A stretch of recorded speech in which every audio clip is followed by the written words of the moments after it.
इमरान खान उसी दिन अल्लाह की पकड़ में आ गया था जिस दिन इसने हुकूमती सतह पर अहमदियों पर जुल्म का बाजार गर्म किया था। इसने अपनी किस्मत में जिल्लत और रुसवाई अपने हाथों से लिख दी थी और अपने आप को भुट्टो और ज़िया के साथ ला खड़ा किया था। इश्क अंधा होता है।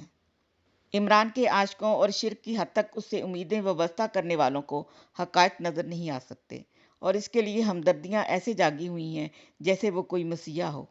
भले इसको डिफेंड करते हुए लाखों के सब ने अहमदियों पर जुल्म किए हैं। आपके कहने से कुछ नहीं होने वाला। खुदाई फैसला चल चुका। जो लोग समझते हैं कि इमरान ने लुटेरों को नंगा कर दिया, इमरान ने नहीं किया।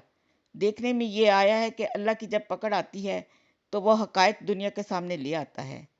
सिर्फ लुटेरों के ही हक़ाइक़ नहीं खुले। जिस खुदा ने लुटेरे और बाकी ज़ालिमों के हक़ाइक़ खोले हैं, उसी खुदा ने इमरान के भी हक़ाइक़ खोले हैं। अल्लाह ताला ने मुल्क की बागडोर इसके हाथ में पकड़ाकर इसकी मुनाफ़िक़त का पर्दा चाक कर दिया, वरना वो एक हीरो था और उसने हीरो ही रहना था। अल्लाह ताला ने ऐसा क्यों किया, ये वही ज़्यादा बेहतर जानता है।